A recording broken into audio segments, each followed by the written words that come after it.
반갑습니다. 오늘은 감정에 대한 이야기를 좀 해볼까 하는데요. 우리나라는 유교 전통이 있죠. 유교 전통이 있기 때문에 사람이 깊이 생각하고 사고하고 또 공부를 하고 이런 지성은 굉장히 중요시합니다. 그러면서 사람이 속에 있는 그 감성을 터부시하고 감성을 마치 불필요하고 또 나쁜 영향을 끼치는 하나의 좀 인생의 찌꺼기로 취급할 때가 많았습니다. 여러분, 감정이 정말 우리 인생에 불필요한 찌꺼기인 것 같습니까? 감정을 잘 억누르고 참고 견디고 감정이 원하는 바의 반대로 하는 사람을 마치 성인 군자인 것처럼 그렇게 취급할 때가, 그렇게 인정할 때가 많은데, 과연 그럴까요? 여러분, 사람은 지성이 있고 감정이 있죠. 지성이 있고 감정을 합해서 우리는 인격입니다. 지성이 높고 감정이 메마른 사람은 인격적인 사람이 될 수가 없는 거죠. 또 반대로 감정은 굉장히 높은데 또 지성이 약한 사람도 온전한 인격을 가진 사람이라고 말할 수 없는 것입니다. 온전한 인격이라는 것은 지성과 감성이 서로 좀 밸런스를 이루고 서로 상호 보완적이면서 우리 인생의 인격과 인격이 나아가는 그 행복을 추구해낼 수 있는 건강한 정서 상태, 건강한 지성 상태를 만들어내는 것이 정말 중요하죠. 한 가지 분명한 것은 하나님은 지성적인 분입니까? 하나님은 굉장히 지성적이고 딱 부러지고 공정하고 굉장히 냉철한 분이실까요? 성경을 보십시오. 제가 좀 한번 읽어드릴게요. 나 하나님 여호와는 질투하는 하나님이죠. 하나님의 감정은 질투가 있네요. 그렇죠? 질투 원망이 있고요. 예수께서 눈물을 흘리시더라. 예수님은 슬퍼하실 수 있는 분입니다. 눈물을 흘리시는 분입니다. 스바냐에 보면요. 그가 너로 말미암아 기쁨을 이기지 못하시며 너로 말미암아 즐거이 부르며 기뻐하시리라. 기뻐하시리라. 하나님은 기뻐하십니다. 하나님은 감정이 풍부하신 분입니다. 하나님은 그 감정이 풍부하셔서 그 풍부한 감정으로 우리를 사랑해 주셨죠. 하나님께서 딱 정확하고 완벽한 그 데이터에 의존하고 깊이 있는 지성적인 분이라고만 한다면 저와 여러분이 하나님의 자녀가 되고 구원받는다? 그건 불가능한 일이겠지요. 하나님은 감정이 굉장히 풍부하신 분이십니다.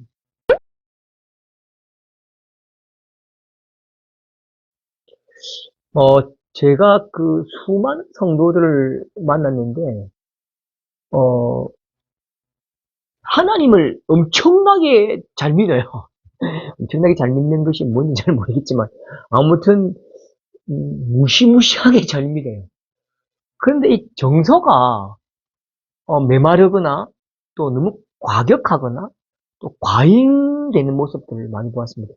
특별히 너무 잘 믿으신 분들은 자기 가지고 있는 믿음의 그 정서가 너무 과격한 것들을 제가 많이 경험하면서, 야, 이게 믿음과 정서가 어떻게 연결될까? 그런 고민을 많이 했었습니다. 제가 내린 결론을 말씀드리면요. 건강한 정서 속에 건강한 믿음이 깃들고요. 건강한 신앙인은 건강한 정서와 감정, 건강한 지성이 서로 균형 있게 조화된 사람이 정말 건강한 신앙입니다. 우리가 무엇을 결정할 때에 지성으로 이유가 있어서 할 것 같습니까? 내가 지금 사과를 먹는다 합시다. 사과가 있고 귤이 있고 바나나가 있을 때에 내가 지금 사과를 먹어요. 사과는 비타민 C가 많고 그 다음에 뭐 소화가 잘 되고 그렇기 때문에 사과를 먹는 건 아니죠.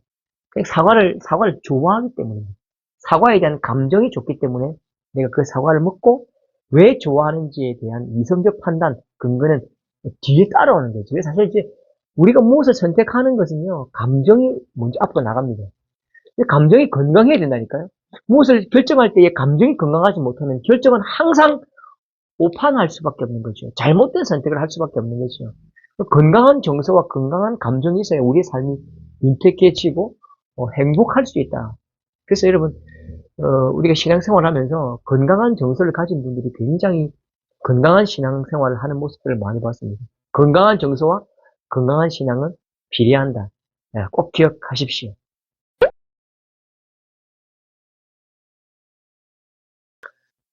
우리 사회가 불안을 굉장히 많이 조성합니다. 여러분, TV를 한번 보십시오. TV에 보면 뉴스가 굉장히 많은 불안을 조성합니다.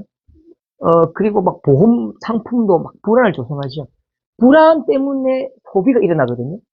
불안이라는 것이 내 마음이 막 불안하고 무섭다는 뜻도 되지만 비교입니다, 비교. 다른 사람과 비교를 막 일으키고 하나의 소비를 할 수 있는 그 사람이 되기 위해서 또, 거기에 내가 뒤처질까 봐서 또 불안을 일으키죠. 불안으로 먹고 사는 사회인 것 같아요.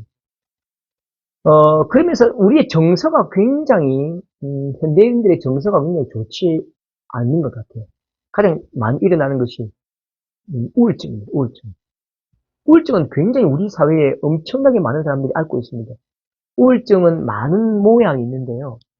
어, 불안이죠. 불안하고 또 자율신경계가 막 마비가 되고 교란되고 막 심장이 쿵쾅쿵쾅 뛰고 답답함, 해소공포증, 강박증 이런 여러 가지 증상들이 있습니다. 여러 가지 성도들에게도 이런 많은 증상들이 있는데요. 저는 좀 후회되고 좀 죄송한 게 제가 잘 모를 때는 그게 영적인 것이라고 생각했습니다. 그래서 신앙생활을 잘하면 그런 어려움을 이길 수 있다고 생각했습니다. 지금은 절대로 아닙니다. 제가 한때 굉장히 이 우울증과 이 자율신경계 조절 장애 때문에 굉장히 많이 고생하면서 공부를 좀 많이 했습니다. 하나님께서 이 기회를 통해서 사람이 어떻게 마음이 작동하고 어떻게 마음이 일어나고 어떻게 마음을 다스리고 어떻게 우리가 행동하는지에 대해서 좀 깨닫게 하셨습니다. 그리고 우리 몸과 몸 속에 있는 호르몬이 어떻게 영향을 미치는지에 대해서도 많이 좀 알게 됐는데 어렵고 힘들고 마음이 힘들 때는요. 첫 번째는 병원을 찾는 것이 굉장히 중요합니다. 병원을 찾는 것에 대해서 나쁘게 생각하는 그게 나쁜 겁니다. 정신과 병원을 찾는 것에 대해서 나쁘게 말하는 그게 가장 나쁜 겁니다. 우리의 몸이 아프면 병원 가듯이 우리의 마음이 아플 때도 또 정신과 병원을 찾아서 상담받고 호르몬을 조절할 수 있는 그런 약을 복용을 하셔야 됩니다. 그럼 굉장히 하나님께서 우리에게 주신 선물 같은 겁니다. 또 하나는 여러분 좋아하는 게 뭐죠? 내가 좋아하는 거 세 가지를 말씀할 수 있어야 됩니다. 내가 좋아하는 걸 어떤 주기적으로 계속 해 나가야 됩니다. 그래서 좀 웃는 연습, 많이 웃고 즐거워할 수 있는, 여러분, 내 마음이 좋고 내가 기쁠 때에 우리 하나님 아버지가 기뻐하십니다. 내가 매일 어렵고 힘들고 죽고 싶으면 하나님도 얼마나 힘드시겠습니까? 하나님 우리 아버지는 우리가 기쁠 때에 기뻐하십니다. 여러분, 그 사실 분명히 아시고요. 여러분 기뻐하는 일에 좀 힘쓰십시오. 어쩌면 조금 교회 일도요, 너무 막 힘겹거나, 막 그것이 부담되면 조금 내려놓으셔도 됩니다. 여러분이 기뻐하시는 일을 좀 하실 수 있으면 좋겠습니다. 그 다음, 제일 중요한 것은 운동이라고 생각합니다. 땀을 흘림을 통해서, 우리의 마음이 정화되고 또 건강해지는 것들을 느낄 수 있습니다. 여러분, 신앙생활은 우리의 육신과 정신과 영혼과 모든 것이 다 총칭한 것입니다. 그래서 우리 육신적인 일은 신앙적인 것이 아니고 막 기도하고 말씀 보고 예배 드리는 것이 신앙적인 것이다라고 배웠다면 그건 완전히 잘못된 가르침입니다. 우리의 육신과 신앙생활과 예배와 찬양과 직장과 모든 것이 균형 잡힐 때에 건강한 신앙생활이 이루어지는 것입니다. 여러분, 정서, 감정 굉장히 중요합니다. 정서, 감정 잘 관리하고 다듬어져야 여러분 하나님께서 기뻐하시는 정말 좋은 신앙인이 될 수 있다는 사실 꼭 명심하시고요. 제가 말씀 한 절 읽어볼게요. 하나님의 마음인데요. 하나님은 우리가 웃기를 원하십니다. 그들의 머리 위에 영영한 희락을 띠고 기쁨과 즐거움을 얻으리니 슬픔과 단식이 사라지리로다. 이사야 35장 10절 말씀인데요. 하나님의 소원은 우리가 웃는 것입니다. 하나님의 소원은 우리가 기뻐하는 것입니다. 여러분, 하나님의 소원을 한번 이루어드리면 어떨까요? 행복하십시오.